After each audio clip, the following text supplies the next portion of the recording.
Welcome back to the Through the Lane podcast.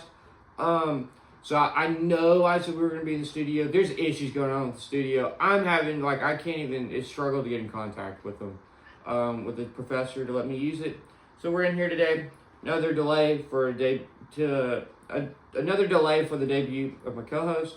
I will have Monday's episode of Draft Central, out on Monday, or it'll probably be Tuesday, maybe. But I will record that episode then, because it's a lot going on. I'm watching the Senior Bowl right now. I'm about done with day 2. Got about 3 pages of notes, some big guys, and I'll probably talk about that at the end. Just a little bit, some names to watch out for. Some guys who I think are rising, and they are rising, and some sleeper guys. But, so NFL playoffs happen. Chiefs beat the Bills. And it's going to be an Eagles-Chiefs Super Bowl. And it is kind of sad, because no one really wanted to see that. And let's talk about the Eagles game first, because this score just screams out in your face. It's there. So, the score went 55-23. And you may think, wow, they got murdered. Not really. Yes, but no. Just because it was close for most of the game. And they played well for about 2.5 quarters, maybe 3. And they looked like, the Commanders looked good. It looked like they were behind a little bit. Like, you can tell that there's another step for them to go, right? That they need, again, another offensive weapon, probably some more work defensively. And what's been funny is they've done so well, they probably can't take a top receiver in the first round. Probably in the second round, I could see some guys falling to them. Like a Trey Harris, a Matthew Golden. I mean, if Matthew Golden, I've got to watch some more tape on him. But, Matthew Golden, third round guys. Isaiah Bond, he could be great in the slot for them. Savion Williams, Tez Johnson, who's blown up.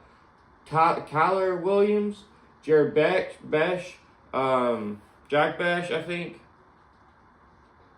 Jaden Higgins. I mean, there's some guys that they go out and they can play right away. They had Tez Johnson here at 101 on Tankathon. Tez Johnson is going to be rising. That is a name, I will say this, after the Senior Bowl, you better learn, because this kid's going to be a monster. And there's a few other guys. Again, I don't have my notes here with me. They'll be here Monday. I'll have finished the Senior Bowl by then and probably watch some more clips on some other guys that have intrigued me. But, so yeah, the game was close. It was, you're looking at it, I think it was 23-34, right? So it's an 11-point game, but it's still good. And then the wheels just came off. And I wasn't able to watch really any of these games. I had to work. Saquon Barkley and Will Shipley had themselves a game. A.J. Brown played well. Dallas Goedert played well. Dallas Goedert's one of the more underrated tight ends. And speaking of underrated tight end, Zach Ertz had himself a hell of a year.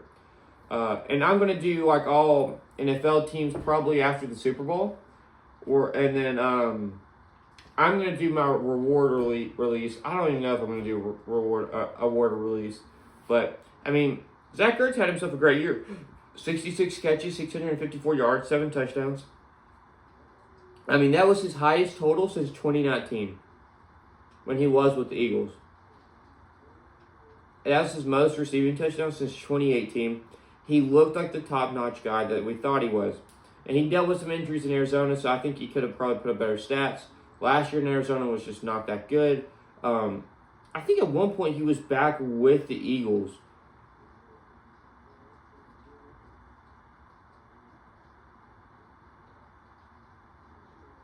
No. The Eagles traded him in 2021 to Arizona. Yeah, because he had a slow start. Actually, so this is his best year since 2021. I didn't know those years were separate. So he had about 700 yards receiving.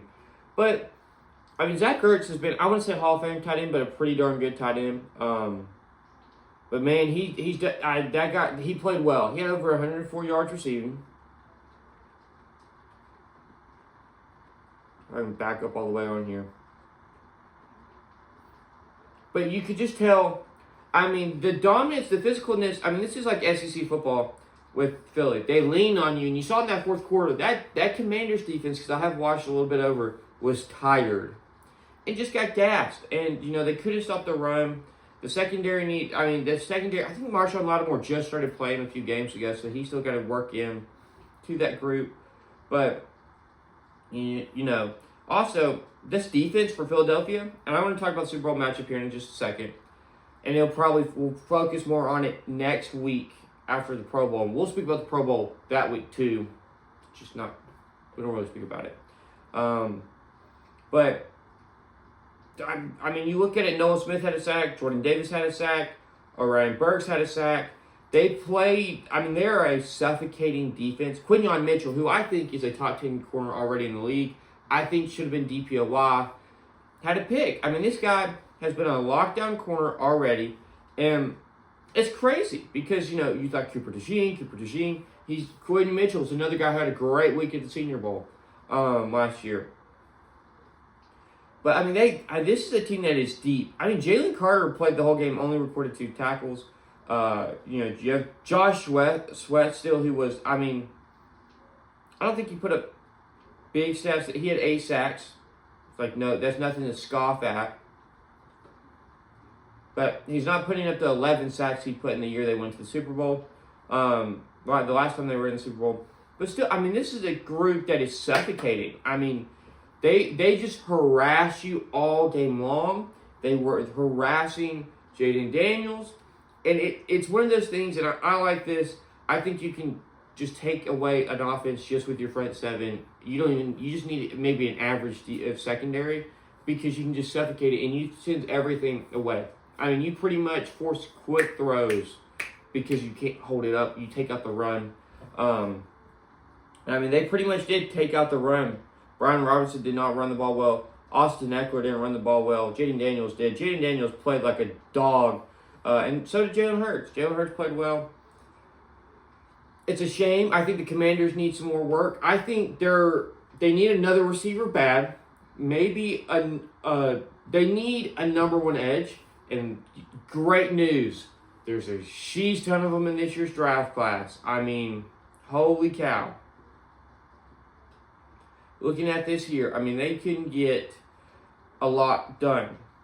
I mean, they could get, Ezraku, JTT, Kyle Kennard, Josiah Stewart, Princely Uman. I think Landon Jackson falls. Again,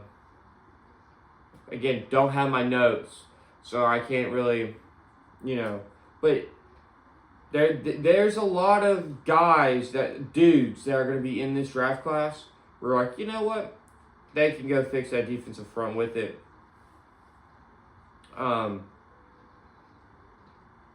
Yeah, I'm going to have to look back over the notes again with defensive front guys.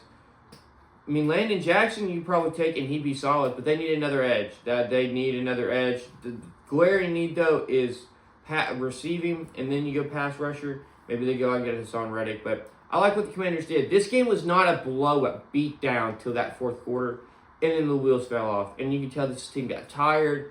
And the Eagles showed their championship mentality.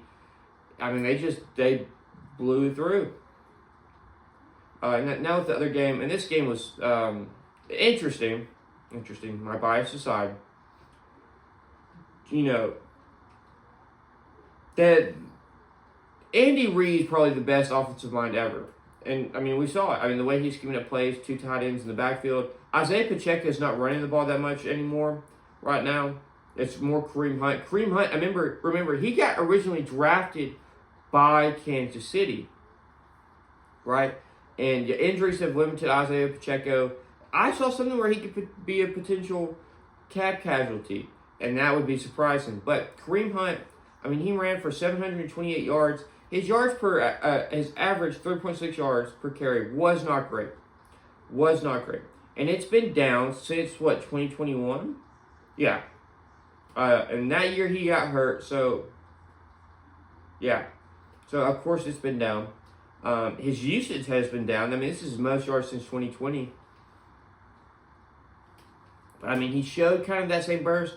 He was a stud his first 2 years in Kansas City. He returns to Kansas City. 7 touchdowns. He's been more of a... I don't know. I haven't watched much football. I went to watch him in the Super Bowl. It's interesting to see Pacheco has not been used much. But Xavier Worthy became that number one. The drop issues are not a thing, are not an issue for him now. There's just so many guys on the... I mean, Hollywood Brown, Juju, Travis Kelce, D-Hop had 1 catch for 8 yards or 11 yards. Noah Gray, Samaje Perine. You know, it's a loaded group. I don't think the offensive line holds up against the Chiefs. And, I mean, it's strength on strength.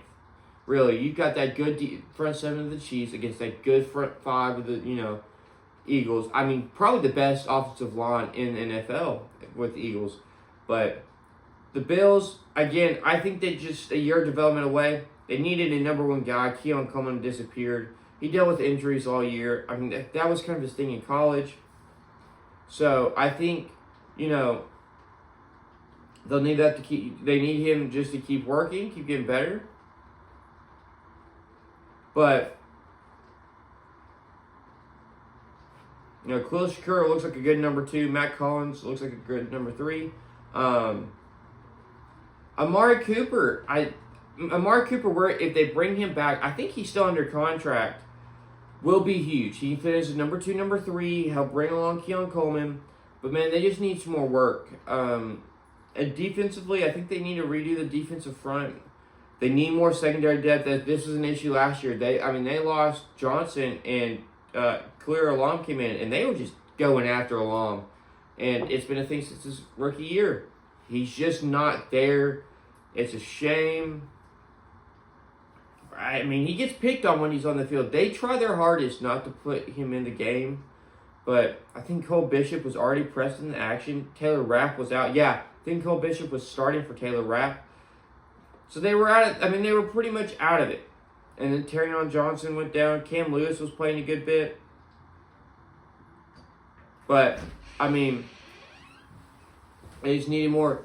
They just needed more help. They need more depth defensively, and they needed, some more time offensively to help develop the receiving core. But the Chiefs and the Eagles will play each other. It's going to be an interesting game. I'll talk about it more next week. But on to the next. And that's going to be, NFL head coaches. And it got interesting last week.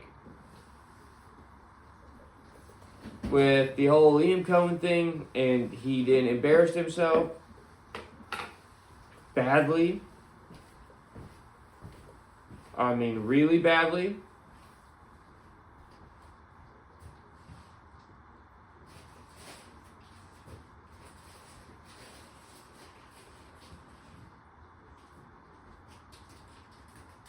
Let me see if I can find it here.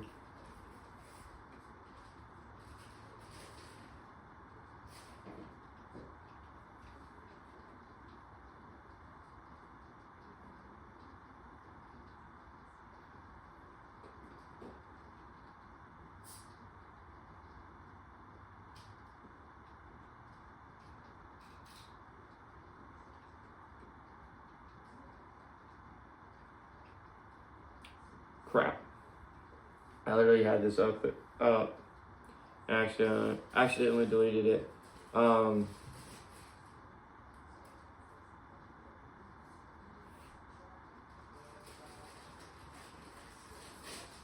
Well, we know Liam Cohen went to the Jaguars, and that was bad. His thing was bad. He said he was going to stay and return to the Buccaneers. They were going to make him the highest paid coordinator.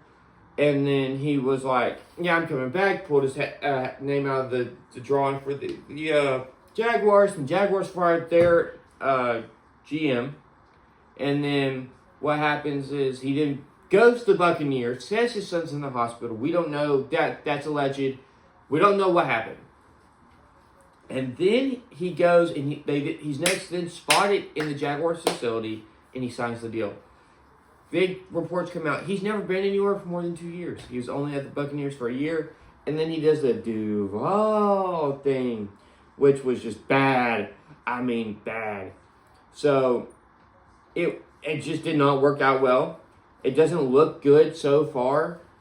It was so late that it's going to be interesting to see how he builds his staff from the Saints. I mean, they still haven't got their head coach, but it looks like Kellen Mond's the guy. Mike McCarthy pulled his name out of the cap. But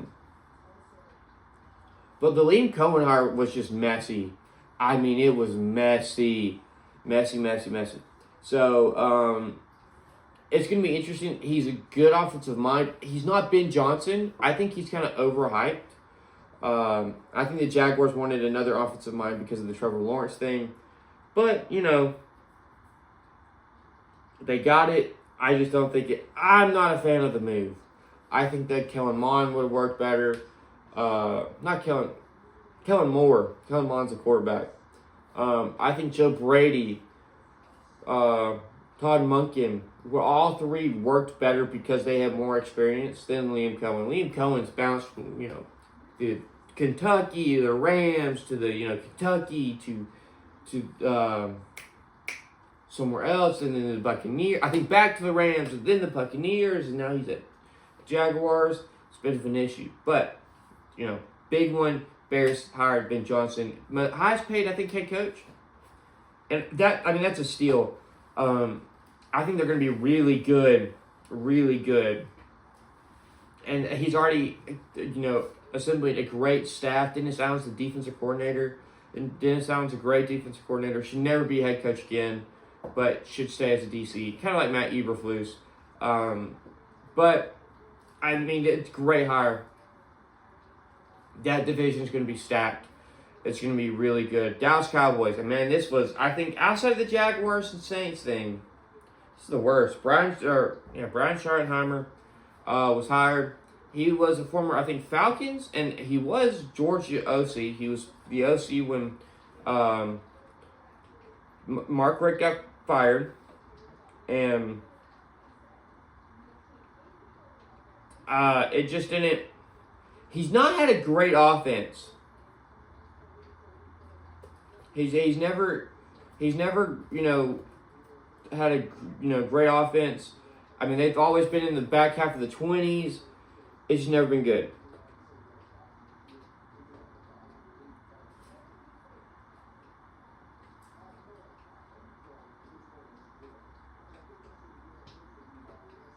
If I can find his thing.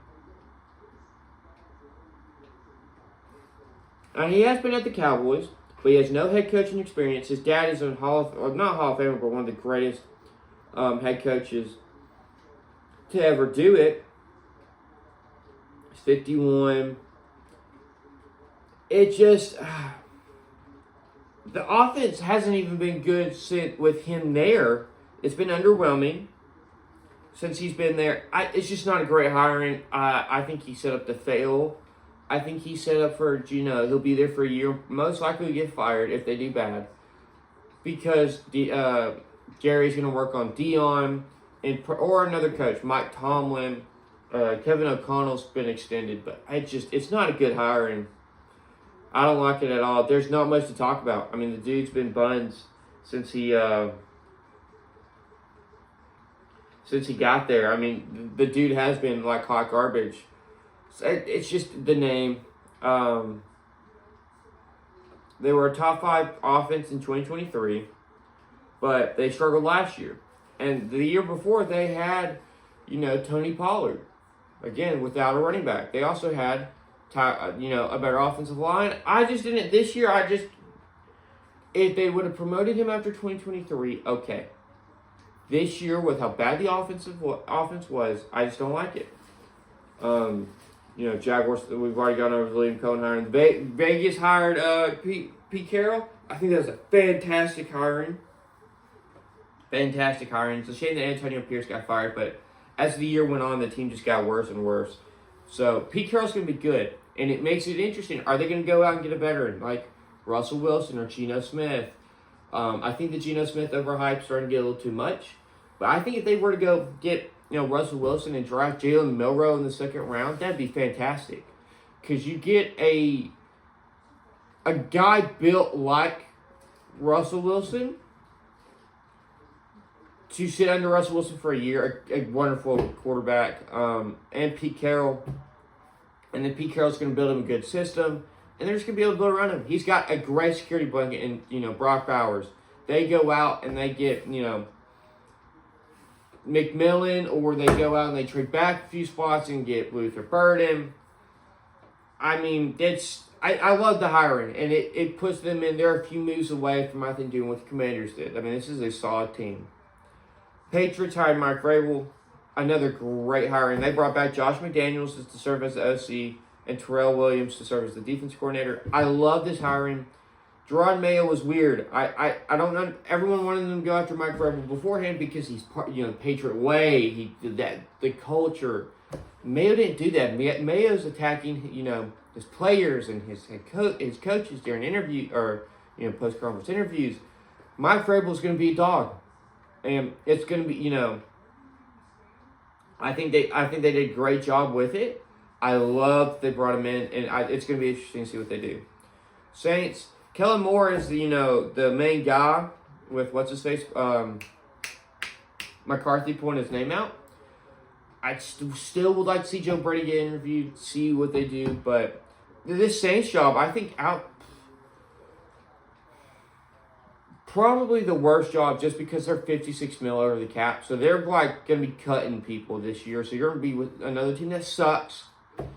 I wouldn't be surprised if they move off Derek Carr and Spencer Rattler's to start for another year.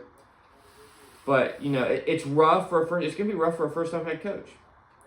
And lastly, Jets hired Aaron Glenn. I think that was a good hiring too. Grit. Comes from a gritty team as well in the Lions. He played for the Jets. It's going to be interesting to see. I don't really know who their OC is going to be. I think he knows it too. But I love it. I love it. I love the move. They got to figure out the quarterback situation. And if that is, you let Jordan Travis play for a year and you draft, let me think, a Quinn Ewers, or trade for a Joe Milton. I doubt you get Joe Milton, but, a J.J. McCarthy, someone like that. Bring in, trying to think, a Kirk Cousins if he gets cut. Then they're good. I think they just need to, get a quarterback that they can develop with, build hype around in the future with, and see where it goes from there. And we'll talk about this. His name's Talon. We're going to talk about this more next week. And we'll talk about NFL awards next week as well. But now, on to basketball. Jimmy Butler, man, this has gotten messy. Really messy. To the point where you've left.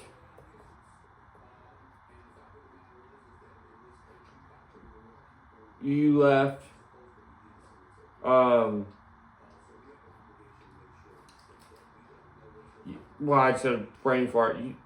You leave the Heat with no way of moving you. Memphis wants you bad, but you're like, I'm not going to Memphis. Well, crap. So you look at the Suns. Nobody really wants Bradley Beal's contract or Yusuf Nurkic. What is the Suns? Let's look at this payroll.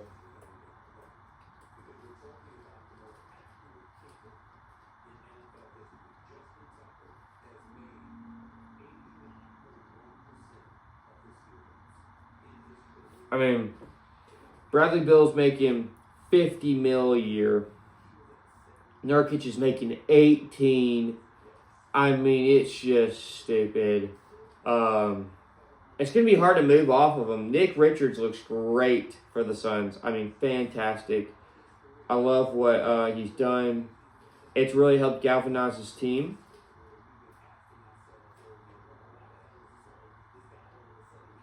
But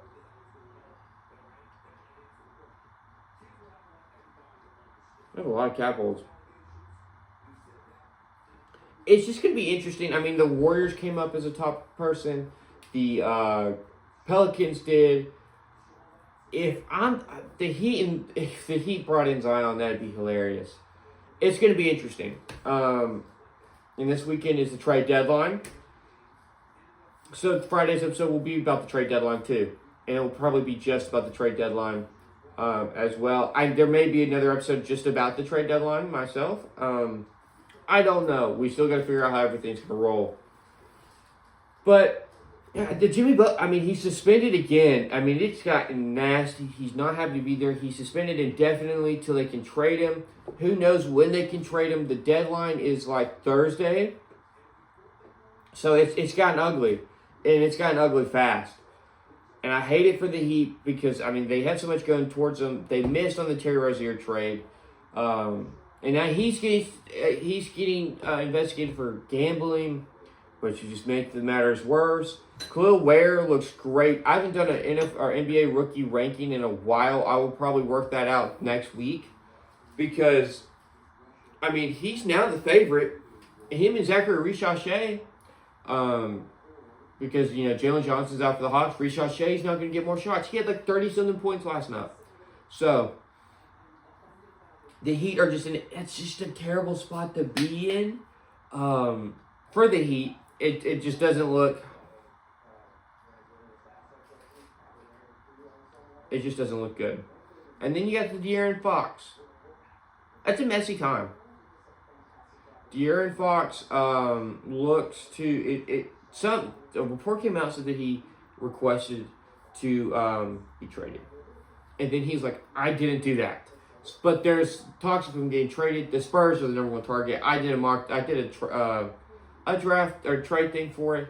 I think if you were to trade Keldon Johnson and most likely Devin Vassell to the Kings in return, and maybe 2 firsts in return for De'Aaron Fox, because I don't think they give up Stephon Castle. Stephon Castle looks fantastic. He looks amazing. You're not even going to give us Jeremy. But you clear the logjam. Malik Branham, Blake Wesley, former first-round picks in like 2022. Guys got talent, but they just don't have the runway to play them now because now the Spurs, they've got Victor. It's ramping up. It's taking the steps. We've seen it with the Thunder. We've now seen it with the Rockets, and you're watching it with the Magic. Okay, the Magic are about to make, I believe, a Rockets-like jump. And then right behind them are that step below where the Magic were last year, are the Spurs. And Victor got, in the All-Star, NBA became an NBA All-Star. We're not even going to talk about the All-Stars. Right, we're just not. Because, man, it's atrocious. But it's interesting. I think I said this before. I think the Kings need to blow it up. I know they've gotten better as of late, but it just doesn't look good. They're not a deep team at all. I mean, they were so bad. Malik Monk had to get pressed in the starting 5 for them to be average. The bench is terrible now. There's no depth, and there's no Devin Carter. I mean, what is he doing? I mean, how is he playing?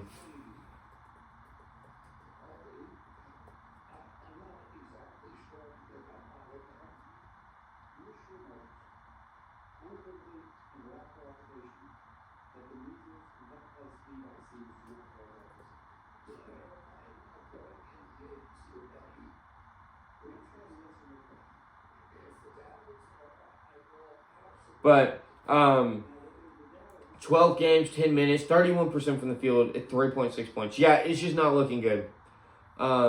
He comes back off labrum surgery. I don't know why they drafted another guard. They drafted De'Aaron Fox, Davion Mitchell, Tyrese Halliburton, and now Devin Carter.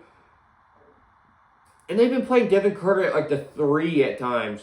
It makes no sense. They whiffed. They whiffed. I did not like him at that spot. I didn't, I think that was a reach. But, it just wasn't 31% from the field. I know it's only 12 games. It doesn't look good. 26% from 3. Bad bad. And the Kings are in a terrible spot. I mean, they have nowhere to go. They're 24-23. But, Keon Ellis is solid, but, I mean, he's not your sixth man. Keegan Murray has not developed like you had hoped. Your second starting five, your backup group is Devin Carter, Keon Ellis, Kevin Huerter, Doug McDermott, and Trey Lyles. And you had Kobe Jones, Isaac Jones, and Jay Crowder. Jay Crowder went from being starting to now being the fifth string center. I mean, he doesn't even play. 3 points a game. He's probably going to retire. But, I mean, it just doesn't... There's no depth. And I think it's time for them to blow it up. I think it's time for them to move forward. And it's a shame.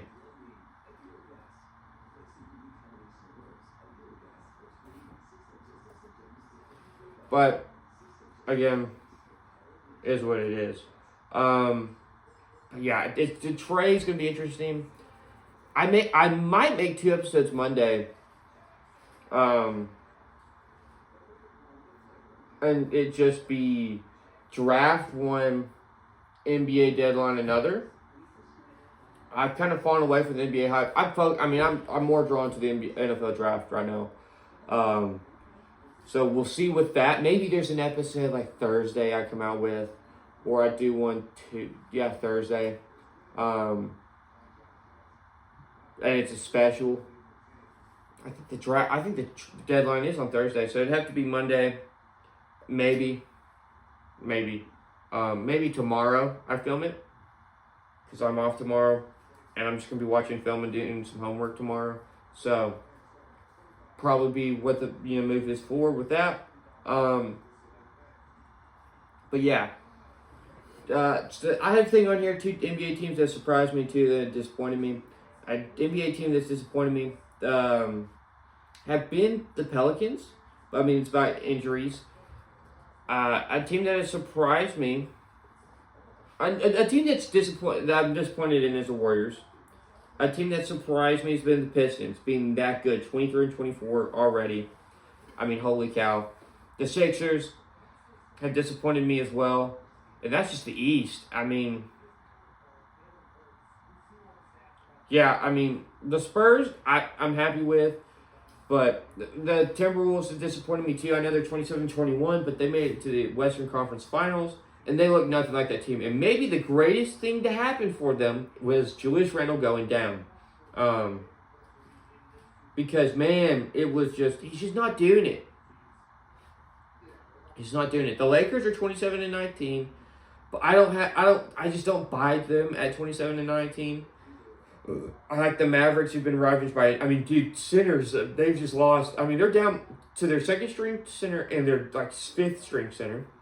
Similar to what Thunder have gone through, but the Thunder have just a better roster by far. I like what the Kings, but the Warriors going 13-20, just been bad. I think it's actually 5-20. It was something ridiculous I saw last night where it was just like, holy cow. But, yeah, Pacers look better. Pistons, dude. The Hawks are going to fall. Mohamed Guy is our starting power forward. There was rumors of Brandon Ingram coming over. Them trying to trade for Brandon Ingram with Jalen Johnson out for the year, because I think Brandon Ingram's about to be a free agent.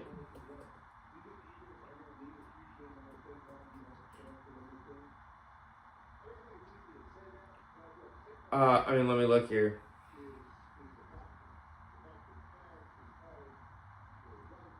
Brandon Ingram's still only 27. That brother feels like he's 32. I'm going to just say that. I thought he was like 32. Yeah, he's a free agent. So that would make sense for them to trade him.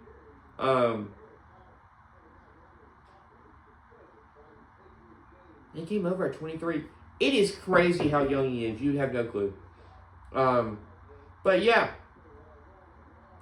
I mean, the Pelicans, they're going to have to sell it. I mean, it's not gotten better. They've gotten healthy, and it's not gotten better. They are 12-36. Tank for Cooper Flag. I like him more than Zion. The issue when Zion came out was that he was such a freak in nature that his body, there's just no way his body would fit. And his body hasn't fit. Now, the brother eats too much in New Orleans, and I think that's a bad situation for him to go to. But still, you know, it's just a shame. I think you put Cooper Flag in this team's fix. I don't think you see the all-world generational, like, you know, you look at Zion, you're like, man, he might go down as one of the greatest players of all time. I don't know you see that in Cooper Flag, just because he kind of, you know, Gordon Hayward built. I think Cooper Flag could maybe have MVP potential. But I don't think you have generational type talent. Now, Cooper Flag's a dog, and I mean, if he keeps going, maybe, because he balled up against Team USA last year. But, I mean, and this is a great NBA draft class of Steve, Ace, and Newell. I mean, and I think in a normal draft, last year's draft class would have gone top 3 probably. And he's looking at like 9 or 11. Ace Bailey, Dylan Harper, Cooper Flag. It's a stacked group. I haven't watched much NBA. NBA has been kind of disappointing this year, especially with the NFL going on and me working more. But I'm going to get back into NBA a little bit more to cover it with the NFL season's over. I think this podcast is probably going to convert more to the NFL side. And then, you know, a little bit of NBA, a little bit of baseball. More than, you know, evenly all 3.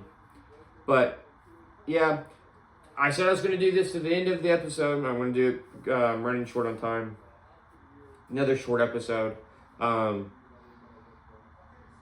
episodes on Fridays will usually be about an hour long if I'm on campus. Today, just be by myself. Not much coming out in sports news world. Been kind of a short week. Outside of draft stuff, which I want to do Monday. Not much come out, but Tez Johnson, massive riser. I think he's number 2 slot guy behind Emeka Egbuka.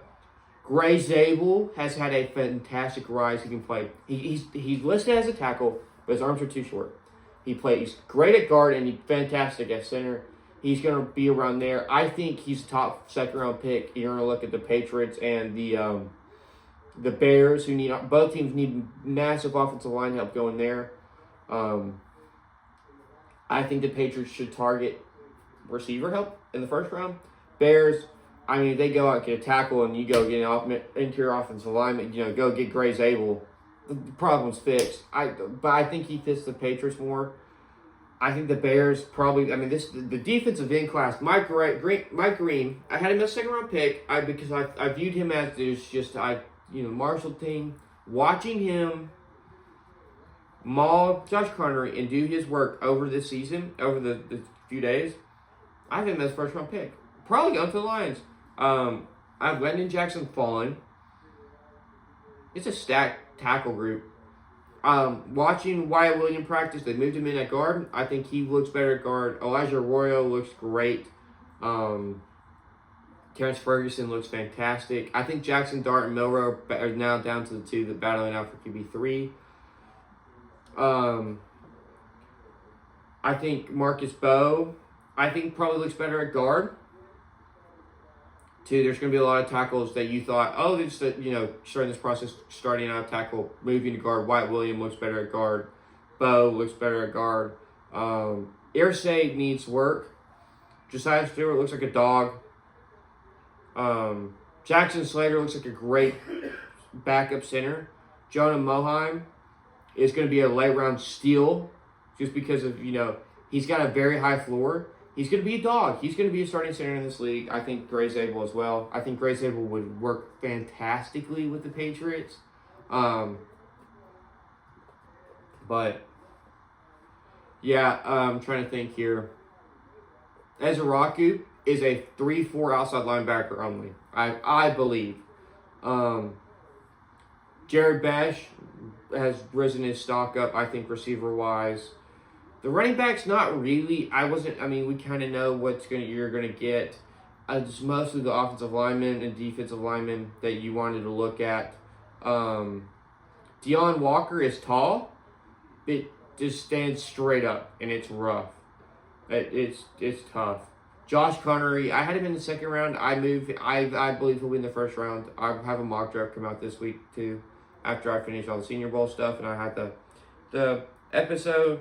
But yeah, it's been a great. I'm on day 2, the second practice of day 2. So I'll probably finish it up tomorrow. I mean, I've only got about 6, maybe 5 hours left of tape to watch. So yeah. But that's all for today's episode. Again, there's not much going on. And by myself, I was fully prepared to go back and forth with Talon. So hopefully next week I have the room. If not, it's going to be, it is annoying and it's getting more annoying. So thank you for watching. I'll see you next time.